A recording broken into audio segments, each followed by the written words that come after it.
Hey guys, Script Trooper here with another video, and in this particular case, we have the Acolyte showrunner Leslye Headland says critics who take issue with Anakin Skywalker origin retcon are paying attention to the wrong aspect of the story. The Acolyte showrunner Leslye Headland says she has mixed feelings regarding the fan backlash to her retconning of Anakin Skywalker's origin. Did she retcon his origin?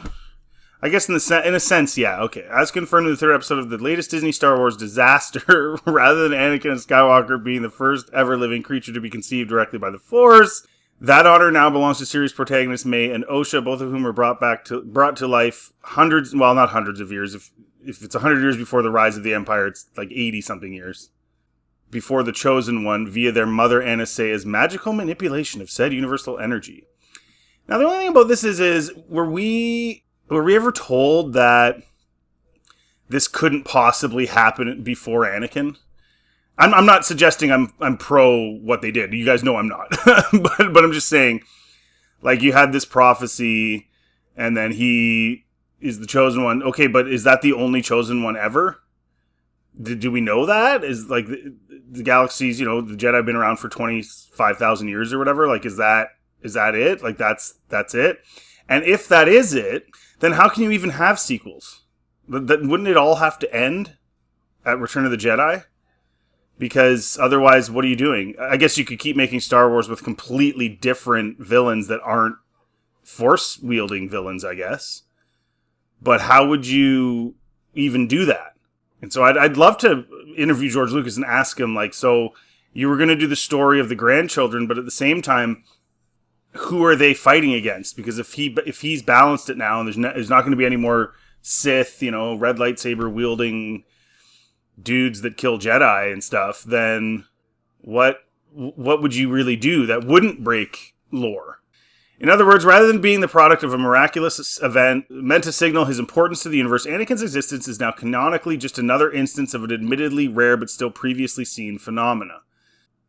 I guess. It's just stupid. I carried them. I created them. It's so corny. Imagine a man saying that. I carried them. Yeah, but I created them. I seeded. That's essentially the vibe I get from this scene. Oh, man. Unsurprisingly, this retcon prompted a wave of backlash from longtime Star Wars fans, many of whom considered it to be yet another instance of Disney attempting to run roughshod on George Lucas's original vision. However, according to Headland, said backlash is not only misplaced, but is based on a complete misunderstanding of her writing. My whole thing is, like, why even bother doing this, right? Like, regardless of whether or not it was established that this is the only time it's ever supposed to happen is with Anakin, why bother doing this? Why didn't you just write your story, and do your High Republic crap without this? This was totally unnecessary and dumb, and I think she's realizing that now. She's been in defense mode now for about a week in all of her interviews, and she's having trouble defending herself. You guys know this. I've been covering a lot of what she's been saying, and I think she's realizing now that she really screwed up and didn't have a proper vision, despite the fact that the show took 4 years to make. She was in over her head. She didn't have good ideas, and now she's in defense mode because of that. The Acolyte showrunner broached the topic of her Anakin-related retcon during an episode 7 interview with the Nerdists Michael Walsh, pressed by Walsh as to why, as revealed in the episode, May and Osha being two halves of one consciousness would make them stronger, not weaker. Headland asserted, I think it's both. The girls are guinea pigs. They're patient zero for this sort of power. It didn't work perfectly. Therefore, the girls on their own can never be as powerful as Anakin. Their full potential together has yet to be explored. They've been separated too long. How would the show convey that, though? Like, we don't get that impression watching it at all. We don't know anything about them, really, to this point. We're episode 7, and we don't really know a whole heck of a lot. It's kind of stupid as far as, like, their power and stuff, their potential. I guess she's alluding to the fact that if they're together, they're going to be as powerful as Anakin, I guess?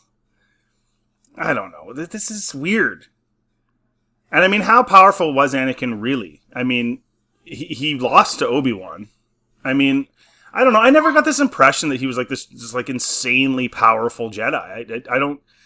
And listen, I'm not a huge, like, watch all the cartoons and read every single book and all that nonsense, but based on the movies, which should convey the basic messages of all the characters, I never got the impression that Anakin was just this massively powerful, crazy Jedi. He's just a Jedi. He's a Jedi and loses to Obi-Wan. Is Obi-Wan the most powerful then? Like, I've never really bought into that. Call me crazy, guys. Let me know in the comment section, but I just never got that impression. He was a pretty powerful Jedi, but it wasn't like that mind-blowing, really. I mean, I guess he beats Dooku, which shows some power, I guess. I don't know. I mean, is being more powerful than Dooku being the most powerful ever? I don't think so. I don't know. And when he kills Palpatine, he, like, kind of catches him off guard. It's not like they had a standoff. Anyway, whatever. I don't know. He's powerful, sure, but I mean, this idea that he's just this crazy, most powerful ever, I don't get that vibe at all. It's like when you're doing an experiment and it's the first round of it, she said. They're maybe not the first, but one of the first examples of this particular use of power. Continuing, Headland admitted, so the twins are weaker than Anakin for sure. They are going to fall short of what will eventually become the Chosen One. Well, they have nothing to do with the Chosen One, though. Right? And if we go by, as far as we know, with Anakin was conceived by the Force. They weren't. They were conceived by the Force via this witchcraft crap. That's as far as we know. So it's. I don't see how they have anything to do with the Chosen One prophecy. I don't see that at all. I mean, yes, it retcons, the fact that they were conceived by the Force, but they were also conceived by the Force via a person, via the witch. Anakin was just conceived via the Force, and that's all, nothing else. So, a lot of people, I think, are making more to this and getting more angry about this than they need to. And maybe I'm underanalyzing, but I think people like even Star Wars theory are overanalyzing this in a way. I don't think it ruins the Chosen One arc. I just think it's lame and cheese and dumb. Like, that's all. Because the witches are stupid. I don't like witches in Star Wars. Like, I'm sorry, I don't. It's generic witchcraft that you've seen in a million other movies. I covered that in my last video. I mean, I looked it up. How many times people are possessed, right? Like the whole Torben thing, and like everything's just corny. It's like stuff we've seen in like a generic fantasy and movies for 100 years. Whereas the Force used to be mysterious, and part of that is Anakin being conceived by the Force mysteriously. We don't really understand that, and it should remain that way. So again, I don't even see why she's bringing this up. They're going to fall short of what will eventually become the Chosen One. Well, they have nothing to do with that. So why even bring that up? They will never achieve what that is, because in my mind, Anastasia could only do so much. She's not powerful enough to create one person. She created two people. Sure, they have the split up, whatever, essence of the single person, but what? This is what I mean with Headland. Like, I don't think she thought any of this through, and she's just now in defense mode, making it up as she goes along. Like, it doesn't... She's not powerful enough to create one person. Like, what are you talking about? Like, she created two people. The twins split, Anastasia's power split, and therefore a lot of her philosophy is about the power of two. Okay. About the fact that they must stay together. They must stay together. The twins are stronger together if she keeps them together. What do they have to be strong for, though? This is another one of these weird, dumb plot things. Like, Anastasia really wants them to stay together, and the other Darth Mom wants them to stay together, and so they can be powerful together. For what? To live in a witch's coven on a basically brand new planet that has no one on it except for them? To do what? Like, what are they going to do? It doesn't make any sense to me. We really want to make these Force users use our magic, blah, and then they can live in the tower. It's like the equivalent of, like, living in a tower alone. Like, there's nothing there. They're just hanging out with their witch friends. The whole thing is, why did you bother wasting your time making these people? And obviously there's an analogy to this of the isolationist feeling, not just the coven, but also of family. If I can keep you safe, then you won't get hurt, you won't get hurt. But again, why bother then? They must stay together in the witches' coven and just rot. And we're going to make Force users that are super powerful if they're together to live in the Witch's Coven and rot. Like, the motivations of the characters in this show are really weird and don't make any sense. Hers probably above all, like, when you really think about it. From there, deviating into other discussions regarding the events of the series' latest episode, and an inquiry from Walsh regarding what aspect of the series that will prove important in the finale do you think people haven't focused on enough to this point? And that would eventually return Headland to the topic of Anakin's birth. That's a good question, she said. I haven't been following the coverage of the show enough to really answer that. I did hear that there was a bit of a dust-up in terms of the girls stepping on Anakin's creation storyline, which I had mixed feelings about. It's probably for another deep dive kind of talk about that, she told Walsh. I would say that you might be missing the forest for the trees in starting an argument about that, instead of seeing that this is a power that could have existed in the world, way before Anakin, and that power is being pursued by someone. So it's not an issue of paying attention to, but I did hear about that, and I just think people aren't taking into account the era that we're in.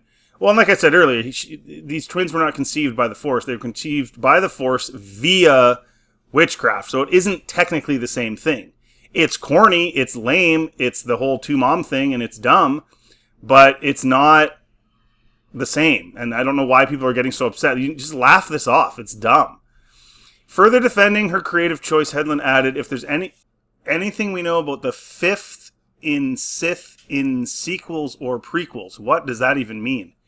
If there's anything we know about the fifth in Sith in sequels or prequels,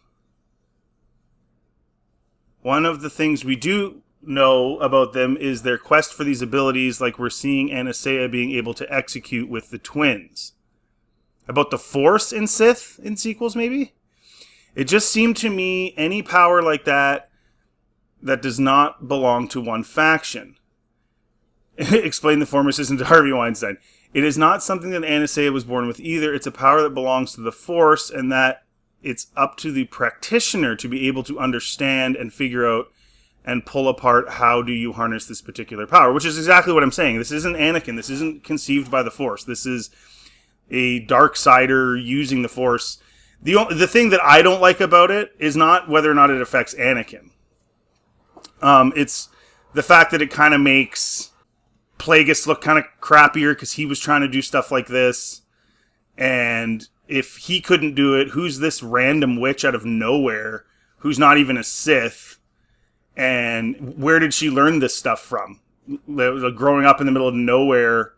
It just doesn't seem to make sense. I guess they did say that they were cast out of society or whatever. They weren't accepted, so maybe they did live on like a normal planet at one point. But it's just corny, and it's just, if you were going to introduce a Darksider being able to create life, it should have been Plagueis. That's what we all wanted. We didn't want some witch in a coven doing that. And that's where it's for me at least falls to the wayside, not because of Anakin. It's stupid and cheesy. And the whole way it was done was dumb. And maybe they're going to explain it in episode 8, how she was able to do this. But I don't know.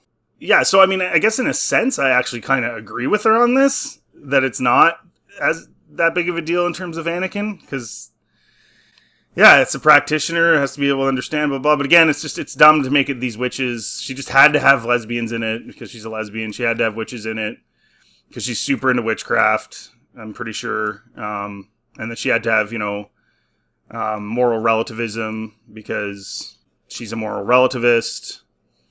She's just bringing all of her own sort of personal thoughts about our current world into Star Wars, which is just stupid. And that's the part that I hate about it. I don't think it affects Anakin all that much. Drawing her thoughts on the topic to a close, Headland opined, I understand what people were complaining about or were maybe confused by, but I think they're sort of paying attention to the wrong aspect of it.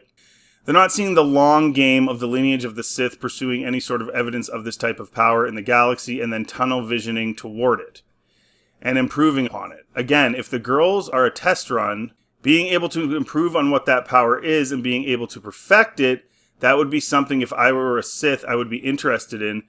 But the problem is, though, is that makes sense, but are the witches Sith? Is that going to be the big reveal that she's the Sith Lord? And if she is, why would she allow Khmer to go around killing Jedi and drawing attention? Right? Why would she do that? This whole show's just super weird, and we're through episode 7, and there's just, it contradicts itself here and there, and makes no sense here and there. And this idea that the 8th episode is just going to sort of converge all of these issues and make it make sense, I struggle with that idea. But again, she's not a Sith, she's a witch. So I don't really see how this makes any sense. The 8th and final episode of The Acolyte is a way to... Okay. So again, in this final sort of thing she says kind of illustrates what I've been saying this entire time for at least, a couple weeks now, is that I don't think she planned this. And I think she's having a difficult time explaining what messages she was trying to convey. Or there's like this miracle 8th episode that's just going to make everything make sense out of nowhere, even though there's so much stuff that doesn't even make sense that we've already been shown. So I think I'm going with my former view that she just didn't have a foundation she was building on. She was so worried about the superficial, and like I said, her modern worldview being implemented in a Star Wars project that she didn't see the forest through the trees, actually. And she did a show with that being the focus rather than Star Wars being the focus, and then put a Star Wars skin on her own sort of what she wanted drama, and then tried to kind of make it Star Wars-y, and then didn't really know what she was doing, and then didn't really have a vision, and then they re-edited it 50 times, and it took 4 years, and now you end up with this clump of crap. So anyway, all that to say, guys, I'm not that hung up about it in terms of Anakin. I know some guys are, but I don't see it as being that big of a deal. And I don't even see this as canon anyway. It's just stupid crap. So who cares? Let me know in the comment section what you think. If you like this content, please like and subscribe. Always helps the channel. And check out anything else on my channel. Have yourselves a really good day.